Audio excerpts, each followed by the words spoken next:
Doctor Sudhakar ಅವರು ಹಿಂದೆ BJP ಸರ್ಕಾರದಲ್ಲಿ ಆರೋಗ್ಯ ಸಚಿವರಾದಂಥ ಸಂದರ್ಭದಲ್ಲಿ ಕೋವಿಡ್ ಹಗರಣದಲ್ಲಿ ಈ ಬ್ಯಾಂಡೇಜ್ ಕ್ಲಾತು ಸೇರ್ಕೊಂಡಿದೆ. ಆ ಸ್ಟಾಕು BJP ಆಫೀಸಲ್ಲಿ ಇತ್ತು. ಅದು ಖರ್ಚು ಮಾಡೋದಕ್ಕೋಸ್ಕರ CT ರವಿ ಅವರು ತಗೊಂಡು ತಲೆಗೆ ಸುತ್ಕೊಂಡು ಓಡ್ತಾ ಇದ್ದಾರೆ. ಜನಕ್ಕೆ ಗೊತ್ತಿದೆ ಬ್ಯಾಂಡೇಜ್ ಕ್ಲಾತ್ ಎಲ್ಲಿತ್ತು, ಯಾವ ಸ್ಟಾಕು, ಹೆಂಗೆ ಸುತ್ಕೊಂಡವ್ರೆ ಅಂತೇಳಿ.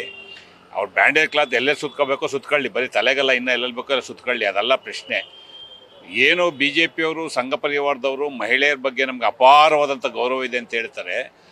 ಕರ್ನಾಟಕದ ಒಬ್ಬ ಹೆಣ್ಮಗಳ ಬಗ್ಗೆ ಅವ್ರು ಬಳಸಿರ್ತಕ್ಕಂಥ ಭಾಷೆ ಬಹುತೇಕ ಕರ್ನಾಟಕದ ಇತಿಹಾಸದಲ್ಲಿ ಯಾರೂ ಬಳಸಲಿಕ್ಕೆ ಸಾಧ್ಯ ಇಲ್ಲ. ಅದಕ್ಕೆ ಉತ್ತರವನ್ನು ಕೊಡಬೇಕು. ಬರೀ CT ರವಿ ಅಲ್ಲ, CT ರವಿಯನ್ನು ಲೀಡ್ರ್ ಮಾಡೋದು ಅಂತ ಹೇಳ್ತಾರಲ್ಲ ಸಂಘ ಪರಿವಾರದವರು, ಅವರು ಸಹ ಉತ್ತರವನ್ನು ಕೊಡಬೇಕು.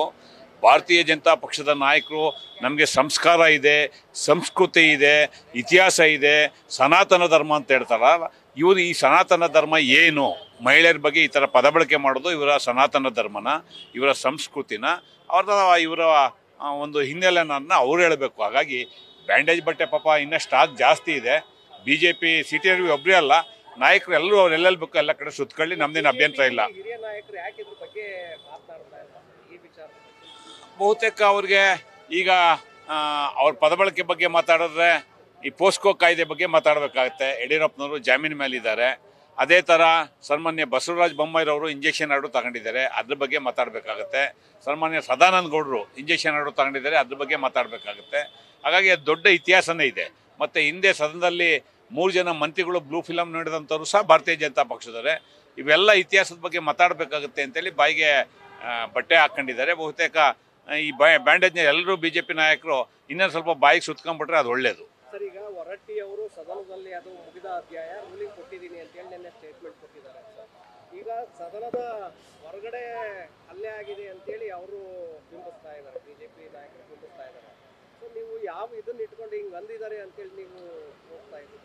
ವಿಧಾನ ಪರಿಷತ್ತಿನಲ್ಲಿ ಆಗುವಂಥ ಪ್ರತಿಯೊಂದು ವ್ಯವಸ್ಥೆಗೆ ಸಭಾಪತಿಗಳು ಅವರ ವ್ಯಾಪ್ತಿಗೆ ಬರುತ್ತೆ, ಅದ್ರ ಬಗ್ಗೆ ಯಾರ್ದು ತಕರಾರಿಲ್ಲ.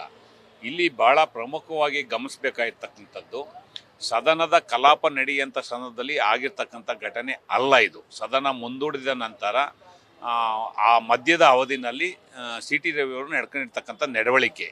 ಹಿಂದೆ BJP ಸಚಿವರು ಬ್ಲೂ ಫಿಲಮ್ ನೋಡಬೇಕಾದ್ರೆ ಅದನ್ನು ಸದನದ ನಡವಳಿಕೆಯಲ್ಲೆಲ್ಲ ಬಂದಿದ್ದದು. ಅದನ್ನು ನಿಮ್ಮ ಖಾಸಗಿ ಮಾಧ್ಯಮಗಳು ಅದನ್ನು ಟೆಲಿಕಾಸ್ಟ್ ಮಾಡಿದ ನಂತರ ಇದ್ರ ಮೇಲೆ ಆವತ್ತಿನ BJP ಸರ್ಕಾರ ತನಿಖೆ ಮಾಡಿದ್ದಾರೆ.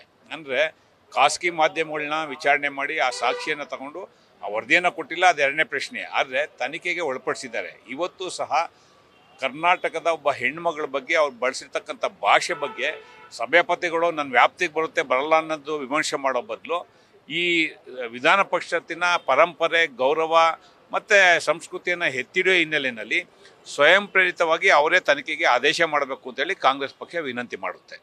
ಸರ್, ಈಗ ರಾಜಕಾರಣಿಗಳನ್ನ ಅವರ ಹೆಸರನ್ನ ಹೇಳ್ಕೊಂಡು ಈಗ ವಂಚನೆ ಮಾಡುವಂಥ ಪ್ರಕರಣಗಳು ಹೆಚ್ಚಾಗ್ತಾ ಇದೆ ಸರ್. ಈಗ ನಿನ್ನೆ ಅಷ್ಟೇ ವರ್ತೂರು ಪ್ರಕಾಶ್ ಅವರ ಮೇಲೆ ಆರೋಪ ಎದುರಾಗಿತ್ತು ಲೇಡಿ ಅವರು. ಇವತ್ತು DK ಸುರೇಶ್ ಅವರು ತಂಗಿ ಅಂತ ಹೇಳ್ಕೊಂಡು ಮತ್ತೊಬ್ಬರು 14 kg ಚಿನ್ನನ ಇದನ್ನ ಮಾಡಿದ್ದಾರೆ, ವಂಚನೆ ಮಾಡಿದ್ದಾರೆ ಅಂತ ಹೇಳಿ. ಸಾರ್ವಜನಿಕ ಜೀವನದಲ್ಲಿ ಇರ್ತಕ್ಕಂಥವ್ರು ನಾವು ಬೇರೆಯವ್ರಿಗೆ ಮಾದರಿಯಾಗಿ ಇರಬೇಕಾಗುತ್ತೆ. ಯಾವುದೇ ಪಕ್ಷ ಇರಲಿ, ಈ ಥರದ್ದು ಏನು ಹಣದ ವ್ಯವಹಾರಗಳಲ್ಲಿ ಚೀಟಿಂಗ್ ಮಾಡೋವಂಥದ್ದು, ಮೋಸ ಮಾಡೋವಂಥದ್ದು, ಕೆಳವರ್ಗದವ್ರಿಗೆ ಮೋಸ ಮಾಡೋವಂಥದ್ದು ಈಗಾಗಲೇ ನೀವು ವಿನಿಂಕ್ ಪ್ರಕರಣದಿಂದ ಹಿಡಿದು ಅನೇಕ ಪ್ರಕರಣಗಳಲ್ಲಿ IMI ಪ್ರಕರಣದಲ್ಲಿ ಕೆಳವರ್ಗದ ಜನರಿಗೆ ಮೋಸ ಆಗಿರ್ತಕ್ಕಂಥದ್ದು ನೋಡಿದ್ದೇವೆ. ಹಾಗಾಗಿ ಅದು ಒಡವೆ ವ್ಯಾಪಾರ ಇರಲಿ ಅಥವಾ ಹಣಕಾಸಿನ ಚೀಟಿ ವ್ಯವಹಾರ ಇರಲಿ, ಮತ್ತೊಂದಿರಲಿ, ನಾವು ಭಾಳ ಜಾಗೃತರಾಗಿರಬೇಕಾಗುತ್ತೆ. ಮತ್ತು ಪೊಲೀಸ್ನವರು ಇಂಥದ್ರ ಬಗ್ಗೆ ಕ್ರಮವನ್ನು ತಗೋಬೇಕಾಗುತ್ತೆ. ಅದರಲ್ಲಿ ಎರಡನೇ ಪ್ರಶ್ನೆ ಇಲ್ಲ. ಯಾರೇ ಈ ಥರದ ಮೋಸವನ್ನು ಮಾಡಿದ್ರೆ ಕಾನೂನು ಅಡಿಯಲ್ಲಿ ಕ್ರಮ ತಗೋಬೇಕು ಅನ್ನೋದು ಕಾಂಗ್ರೆಸ್ ಪಕ್ಷದ ನಿಲುವು. ಯಾಕಂದರೆ DK ಸುರೇಶ್ ಅವರು ಹೆಸರು ಹೇಳ್ಕೊಂಡು 14 kg ಚಿನ್ನ ವ್ಯಾಪಾರಿಗಳಿಂದ ವಂಚನೆ ಮಾಡಿಬಿಟ್ಟಿದೆ. ಇಲ್ಲೇ ಅದನ್ನೇ ನಾನು ಹೇಳ್ತಾ ಇರ್ತಕ್ಕಂಥದ್ದು. ಇವತ್ತು DK ಸುರೇಶ್ ಹೆಸರು ಹೇಳ್ತಾರೆ, ನಾಳೆ ಇನ್ನೊಬ್ರು ಹೆಸರು ಹೇಳ್ತಾರೆ, ಅಥವಾ ನಾಳೆ ಯಡಿಯೂರಪ್ಪನವ್ರ ಹೆಸರು ಹೇಳ್ತಾರೆ, ಅಥವಾ ನಾಳೆ ಬಸವರಾಜ ಬೊಮ್ಮಾಯಿ ಹೆಸರು ಹೇಳ್ತಾರೆ, ಅಥವಾ ಸಿದ್ದರಾಮಯ್ಯ ಹೆಸರು ಹೇಳ್ತಾರೆ. ಅದಲ್ಲ ಪ್ರಶ್ನೆ. ಯಾರೇ ಈ ಥರದ ಅಪರಾಧ ಕೃತ್ಯಗಳನ್ನ ಎಸಗದಂಥ ಸಂದರ್ಭದಲ್ಲಿ ಕಾನೂನಿನ ಅಡಿನಲ್ಲಿ ಪೊಲೀಸ್ನವರು ನಿರ್ದಾಕ್ಷಿಣ್ಯವಾದಂಥ ಕ್ರಮವನ್ನು ತಗೋಬೇಕು ಅಂತಕ್ಕಂಥದ್ದು ಕಾಂಗ್ರೆಸ್ ಪಕ್ಷದ ನಿಲುವು.